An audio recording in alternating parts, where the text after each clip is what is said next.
Hi friends, ഇന്ന് ഞങ്ങൾ നമ്മുടെ ടി വി എസ് റോണിൽ സർവീസ് ചെയ്യാൻ വേണ്ടി വന്നതായിരുന്നു. അപ്പോൾ അതിന് തൊട്ട് ഓപ്പോസിറ്റുള്ള ഹൈ റേഞ്ച് ഹൈപ്പർ മാർക്കറ്റിലെ ജുമാൻജി എന്ന ചിൽഡ്രൻസ് പാർക്ക് കാണാൻ വേണ്ടി കയറി. അപ്പോൾ അത് നിങ്ങളെ കൂടെ കാണിക്കാമെന്ന് വിചാരിച്ചു. അപ്പോൾ നമുക്ക് ഇടുക്കിക്കാരുടെ ഹൈ റേഞ്ച് ഹൈപ്പർ മാർക്കറ്റും ജുമാൻജി ചിൽഡ്രൻസ് പാർക്കും കാണാം. അപ്പോൾ ഇതാണ് കേട്ടോ നമ്മുടെ ജുമാൻജിയുടെ ഉൾവശം.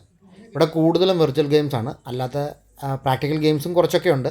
കൂടുതലും വെർച്വൽ ഗെയിംസാണ്. നമ്മൾ കൂടുതലും ചെയ്തത് വെർച്വൽ ഗെയിംസുകളായിരുന്നു. അപ്പോൾ നമ്മൾ ആദ്യം ചെയ്തതാണ് റോളർ കോസ്റ്റർ. വെർച്വൽ റോളർ കോസ്റ്ററാണ്. നമുക്ക് 7K തിയേറ്ററിലൊക്കെ ഇരിക്കുന്ന പോലുള്ളൊരു അനുഭവം തരുന്നു. വെർച്വൽ ഗെയിംസിൽ നമ്മൾ റോളർ കോസ്റ്ററിൽ പോയിക്കൊണ്ടിരിക്കുന്നു.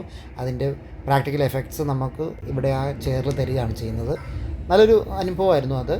അവിടെ നമ്മൾ കുറച്ചൊരു 5-10 മിനിറ്റോളം ആ ഒരു ഗെയിമിങ്ങിന് മുമ്പോട്ട് പോയിക്കൊണ്ടിരിക്കും. പൊങ്ങും താഴും കുലുങ്ങും, ചെറുതായിട്ട് നമ്മളെ പേടിപ്പിക്കും, അങ്ങനെയൊക്കെ ഉണ്ട് കേട്ടോ.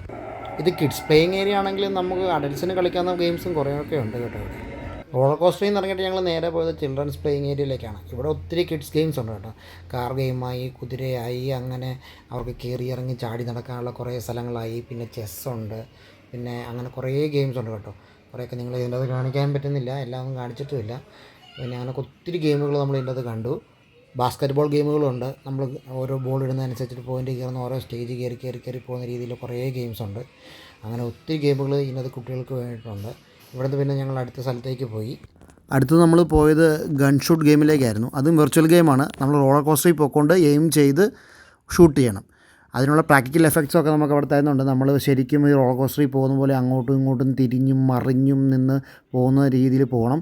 അപ്പോൾ പോകുന്ന വഴിക്ക് നമ്മൾ കാണുന്ന ഒബ്ജക്റ്റുകളെല്ലാം ഷൂട്ട് ചെയ്യണം. അങ്ങനെ ഷൂട്ട് ചെയ്ത് പോകണം. കണ്ട ഞാൻ മലന്നൊക്കെ പോവുകയാണ്. അത് ആ പോകുന്ന എഫക്ട്സ് നമുക്ക് കിട്ടും. കൃത്യമായിട്ട് നമുക്ക് നമ്മുടെ ബോഡിയിൽ നമ്മളതിൽ ആ റോളർ കോസ്റ്ററുകൾ പോകുന്ന പോലെ തന്നെയുള്ള എഫക്ട്സ് നമുക്ക് കിട്ടും. ഞാനാണ് ആദ്യം ട്രൈ ചെയ്തത്. ഞാൻ വെടി വെച്ചിട്ട് എവിടെ കൊള്ളാൻ, ഈ റോളർ കോസ്റ്ററിൽ പോയിക്കൊണ്ടിരിക്കുകയല്ലേ, നമ്മൾ ഓടി ചാടി മറിഞ്ഞ് നടന്ന് വെടിവെക്കുന്ന പോലെയാണ്. അതിൻ്റെ അത് കുറേ ഗുഹയ്ക്കകത്തോടെയൊക്കെ കയറുന്ന പോലെയും കുറേ കല്ലുകൾ ദേഹത്തേക്ക് വരുന്ന പോലെയൊക്കെയുള്ള ഫീലുകളാണ്. അത് ഞാൻ കയറി കുറേ ട്രൈ ചെയ്ത് കുറച്ചൊക്കെ പൊട്ടിച്ചു. 50 പോയിൻ്റ് എങ്ങാണ്ടാണ് എനിക്ക് കിട്ടിയത്. 50-60 പോയിൻ്റ് എങ്ങാണ്ട് എനിക്ക് കിട്ടിയുള്ളൂ. അത് കഴിഞ്ഞിട്ട് കയറിയത് റിൻറ്റു ആയിരുന്നു. റിൻറ്റു കയറിയിട്ട് അവളാണെങ്കിൽ നിലത്ത് നിൽക്കാൻ പറ്റുന്നില്ലെന്നും പറഞ്ഞാൽ ആടി കളിക്കുമായിരുന്നു. ഫുൾ ആടി കളിച്ചിട്ട് അവൾക്കൊന്നും വെടിവെക്കാൻ പോലും പറ്റുന്നില്ല കേട്ടോ. കുറച്ചൊക്കെ വെച്ചു കേട്ടോ. മോശക്കാരിയൊന്നുമല്ലായിരുന്നു. 1-2 സ്പോർട്സ് താരമല്ലേ, അതിൻ്റേതായ ഒരു പെർഫെക്ഷൻ അവൾ അതിൻ്റെ അത് കാണിച്ചു. കുറേ വെടിയൊക്കെ അവൾ വെച്ചു, എന്നാലും ആടിയും തിരിഞ്ഞൊക്കെ പോയി.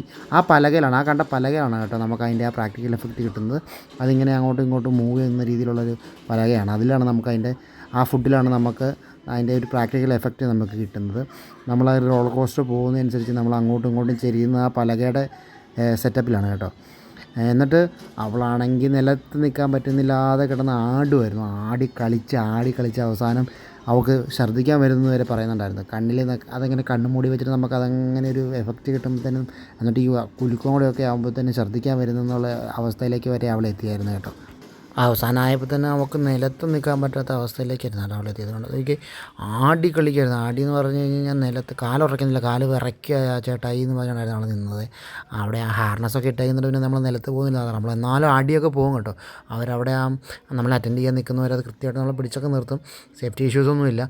കൃത്യമായിട്ട് നമ്മൾ മുമ്പോട്ട് പോയാലും ആടി പോകാതിരിക്കാനും അവിടെ എവിടെയും പോയി ഇടിക്കാതിരിക്കാനും ഒക്കെയുള്ള പ്രിക്കോഷൻസൊക്കെ അവരെടുത്തിട്ടുണ്ട്. പുറകിൽ നമ്മൾ അവർ പുറകോട്ട് വെച്ച് പോയി കഴിഞ്ഞാൽ പിടിക്കാൻ വേണ്ടിയിട്ടാണ് അറ്റൻഡർ നിൽക്കുന്നത്. അങ്ങനെയാണല്ലോ നല്ലൊരു അനുഭവമായിരുന്നു കേട്ടോ. അത് നമ്മൾ കുറേയൊക്കെ വെക്കും, കുറേയൊക്കെ വെടിവെക്കും, എവിടെ കൊള്ളും, വെടിവെക്കും, കൊള്ളാതിരിക്കും, പുറത്ത് പോകും, അങ്ങനെയൊക്കെ ആയിരുന്നു കേട്ടോ ആ കളി നടന്നത്. പിന്നെ അടുത്ത് ഞങ്ങൾ പോയത് ഐസ് സ്കേറ്റിംഗ് ആയിരുന്നു. അതും ഭയങ്കര രസമായിരുന്നു കേട്ടോ. അത് എന്ന് പറഞ്ഞാൽ ഗെയിമിങ്ങാണ്, നല്ലൊരു ഗെയിമാണ്. നമ്മൾ കുറേ ഒബ്ജക്ട്സിൻ്റെ അതിൻ്റെ ഇടയ്ക്കുണ്ട്. അയാളെയൊന്നും കൊള്ളാതെ നമ്മൾ നമ്മുടെ ഫിനിഷ് ലൈൻ വരെ എത്തണം. അതാണ് ഗെയിം. എവിടെയെങ്കിലും ഒബ്ജക്റ്റിൽ ഏതെങ്കിലും തട്ടിക്കഴിഞ്ഞാൽ അപ്പോൾ നമ്മൾ ഗെയിം ഓവറാവും.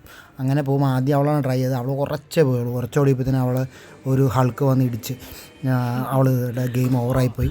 അത് കഴിഞ്ഞ് ഞാൻ ട്രൈ ചെയ്തു. ഞാൻ അധികമൊന്നും പോയില്ല കേട്ടോ. അവളെക്കാട്ടിൽ ഇച്ചിരി കൂടെ കൂടുതൽ പോയി എന്നുള്ളതല്ലാതെ അധികമൊന്നും ഞാനും പോയില്ല. കുറച്ചും കൂടെ കൂടുതൽ പോയി. അവൾ പോയത് 50 മീറ്റർ ആണെങ്കിൽ ഞാനൊരു 65 മീറ്റർ പോയി, അത്രയേ ഉള്ളൂ. അങ്ങനെ ഞങ്ങളത് കളിച്ച് നല്ല രസകരമായിട്ടുള്ള കളിയായിരുന്നു. മാനായി, കുറേ കല്ലൊക്കെ നമ്മുടെ ദേഹത്തേക്കൊക്കെ വന്ന് വീഴും. ഒന്നും വീഴാതെ നമ്മുടെ ദേഹത്ത് കൊള്ളാതെ പോകണം. കുറേ പൊക്കത്തിൽ നിന്ന് കുഴിയിലേക്ക് നമ്മൾ ചാടും. അങ്ങനെയൊക്കെ ഉണ്ട്. എന്താണല്ലോ അടിപൊളിയായിരുന്നു. എന്നാണെങ്കിലും അടിപൊളി പരിപാടിയായിരുന്നു. നല്ല ഗെയിമായിരുന്നു കേട്ടോ. അത് അടുത്തത് ഞങ്ങൾ പോയത് ഒരു സ്കൈ ബ്രിഡ്ജ് കൂടെ നടക്കാൻ വേണ്ടിയിട്ടാണ്. അത് വെർച്വൽ ഗെയിം തന്നെയാണ്. നമ്മൾ ശൂന്യതയിൽ നിൽക്കുന്ന ഒരു ബ്രിഡ്ജിൽ കൂടെ നടന്ന് അക്കരെ ചെല്ലണം. അക്കരെ ചെന്ന് കഴിയുമ്പോഴത്തേനും നമ്മൾ താഴത്തേക്ക് ഇറങ്ങുകയും ചെയ്യണം കേട്ടോ. അതാണ് ഗെയിം. അവിടെ ഇറങ്ങി ചെല്ലുന്ന അത് നമ്മുടെ ഒരു ഭയങ്കര രസമാണ്. നമ്മൾ ഒരു വളരെ നാരോ ആയിട്ടുള്ള ഒരു ബ്രിഡ്ജാണ്. ആ ബ്രിഡ്ജിൽ കൂടെ നടന്നിട്ട് നമ്മൾ അക്കരെ ഇറങ്ങുന്നതാണ് ഗെയിം. ആദ്യം അവളാണ് പോയത് കേട്ടോ. അവൾ പോയിട്ട് തുമ്മത് ഞാനിപ്പോൾ വീഴുവേ എന്ന് പറഞ്ഞിട്ട് കിടക്കുമായിരുന്നു. ഇറങ്ങാൻ പറഞ്ഞിട്ട് ജഗം ചെയ്താൽ ഇറങ്ങില്ല. അവിടെ ഇരുന്ന് തൂത്തു വാരിയൊക്കെയാണ് ഇറങ്ങാൻ പറയാം അവളോട് ഇറങ്ങാൻ പറഞ്ഞിട്ട് അവൾ ഇറങ്ങില്ല. അയ്യോ ഞാൻ ഇറങ്ങിച്ചായി എന്ന് പറഞ്ഞിരിക്കുകയാണ്. അത് ഇരുന്ന് എഴുന്നേറ്റൊക്കെ ഇറങ്ങി. അങ്ങനെയാണ് അവൾ അത് തീർത്ത് അവളിപ്പോൾ താഴത്തേക്ക് വന്നത് കേട്ടോ. അതിനുള്ള അത് നല്ലൊരു രസമായിരുന്നു. ഭയങ്കര രസമാണ്. താഴത്തേക്ക് നോക്കി കഴിഞ്ഞാൽ നമുക്ക് തല ഇറങ്ങും. അതുപോലുള്ളൊരു അവസ്ഥയായിരുന്നേ. പേടിച്ച് അവൾ അത് ഊരി കഴിഞ്ഞ് കഴിയുമ്പോൾ അവളുടെ മുഖഭാവം കണ്ട് അയ്യോ എന്നുള്ള അവസ്ഥയായിരുന്നു കേട്ടോ. അത് കഴിഞ്ഞ് ഞങ്ങൾ പോയത് ഒരു മസാജ് ചെയറിലേക്കാണ്. അത് നല്ല അടിപൊളി പരിപാടിയാണ്. നല്ല റിലാക്സിങ് ആയിട്ട് അവസാനം നല്ല റിലാക്സിങ് ആയിട്ട് രസമായിരുന്നു. നല്ല രസമുള്ള പരിപാടിയായിരുന്നു കേട്ടോ. അത് നല്ല റിലാക്സിങ് ആയിരുന്നു. അപ്പോൾ ഇതോടുകൂടി ഞങ്ങൾ അവിടെ നിന്ന് ഇറങ്ങി. വീഡിയോ കണ്ട എല്ലാവരും സബ്സ്ക്രൈബ് ചെയ്യുക, ഷെയർ ചെയ്യുക, ലൈക്ക് ചെയ്യുക. Thank you.